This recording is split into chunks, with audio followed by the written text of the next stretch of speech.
everybody, welcome to Church at Home with Rachel for Wednesday the 28th of February.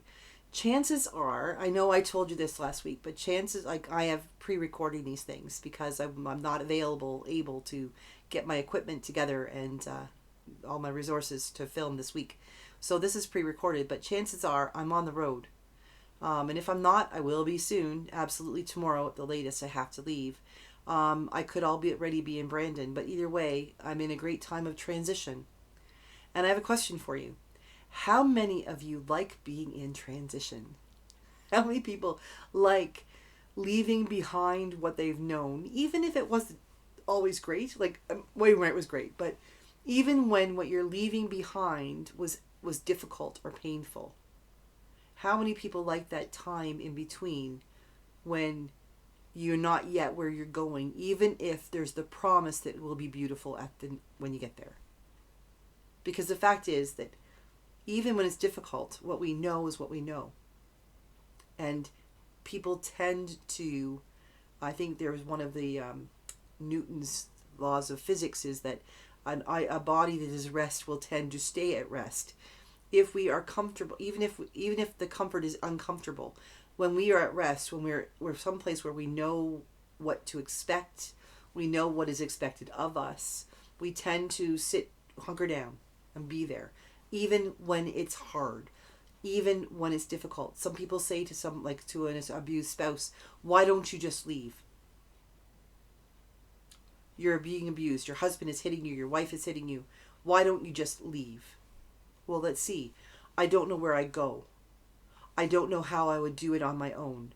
I don't know how to do the banking because she has always done it.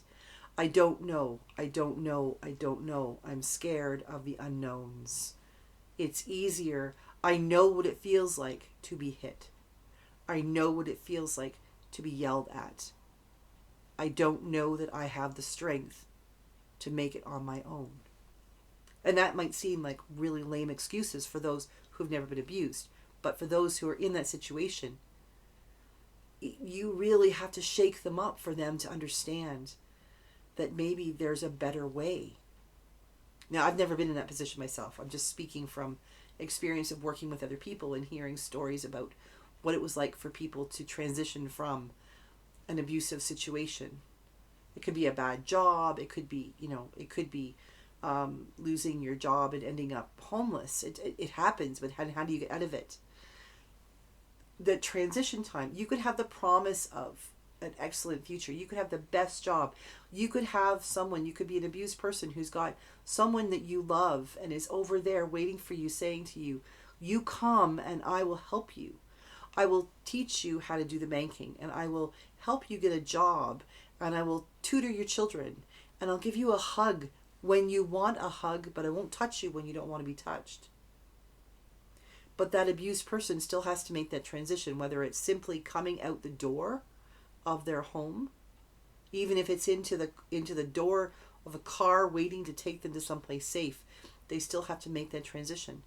Or a transition that might be coming out of this situation, like mine, moving from a home I've lived in for a couple of years with people and things and, things that are familiar and comfortable, and going to a place on my own, to a place where I don't know what sounds the house makes, what will freak me out.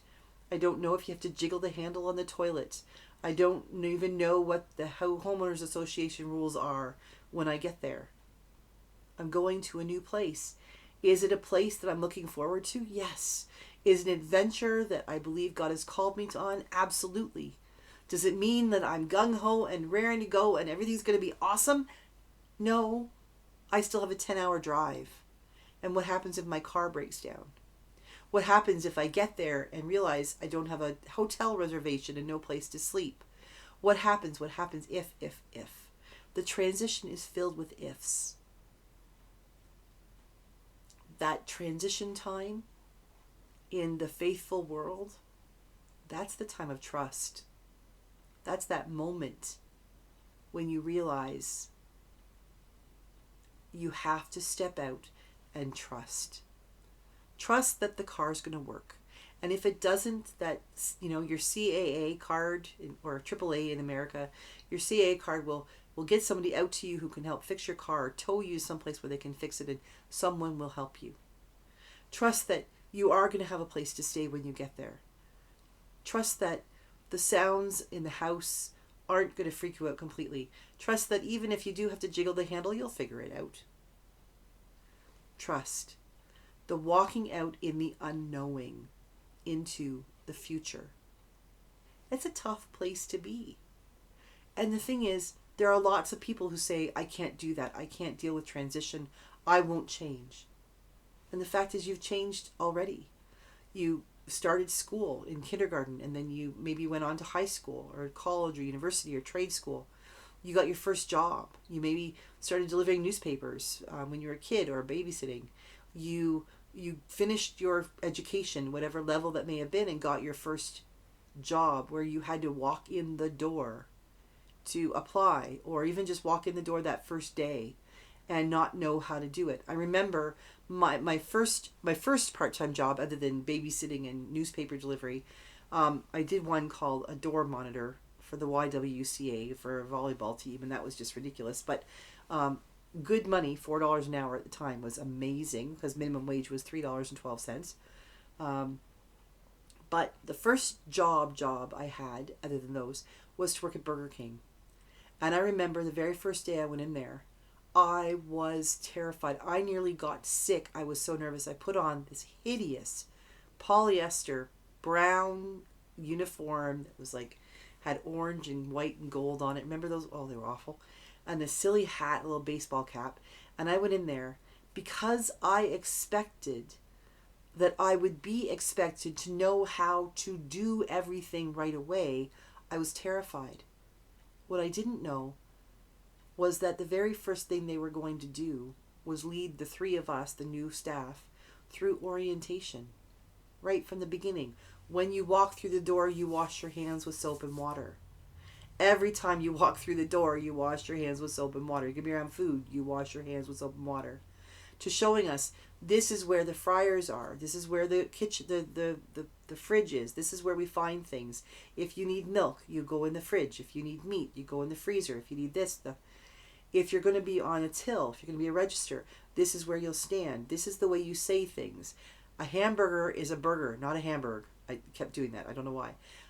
They taught us the basics so that as we moved into the next job we were trained to do, and I was trained on the cash, that we would know how to do it. And then when I did start on cash, I stood beside someone else for my first shift, and I watched everything they did. And then my second shift, we switched. They stood beside me, and they helped me walk through it. And my third shift, they kept an eye on me from their own cash. And when I've got stuck, they would help me. And then even 2 months in, when I came up with an order that you'd never expect, because we were at Clifton Hill in Niagara Falls, we got all kinds of bus tours and things like that, and our cash registered had a limit of 99. You couldn't order 100 or something, and we had a bus order come in, and they needed 250 cheeseburgers. I don't know who they were feeding, but probably multiple buses for teenagers. And I kept trying it. It wouldn't let me. It just kept saying 25. It wouldn't let the zero in until someone came to me and said, what you do is you ring in 99 and 99 and then 52. So you get 250. Well, I didn't know that.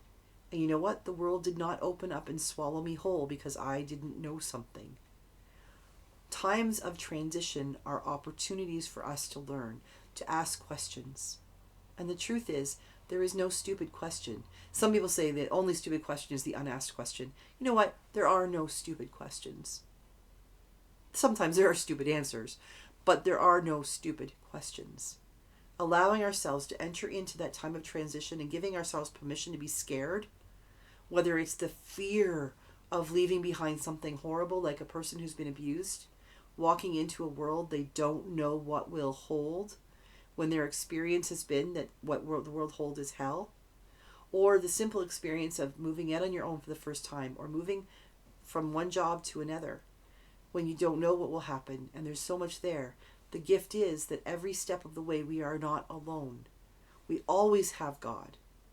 And we have other people, whether it's the CAA tow truck driver, or a person on the other end of the phone that we can call and say, I have a question about this. The gas station where we can stop and say, can you give me directions? That said, we always have someone there who will help us if we ask. But we can't enter transition until we take that first step away from where we have been toward where we are going. I am completely in transition today. And am I scared? Absolutely. I'm terrified. What if I don't do a good job? What if I'm not a good bishop? What if? And what if I do a good job? And what if I'm a fantastic bishop? And what if I can learn to cook for my own meals until Rob is able to move at the end of March or early April? What if good things might happen at the end of this transition? Bigger question yet, what if good things happen within the transition? Where are you in transition in your life? Where is God calling you to say, I have faith and I will take that next step? Join me in transition. Let me know how you're doing, because I know that I'm not alone. God bless you. I will be back again tomorrow for Church at Home with Rachel, and we will celebrate this season of transition we all seem to be in. Have a great day, everybody. God bless.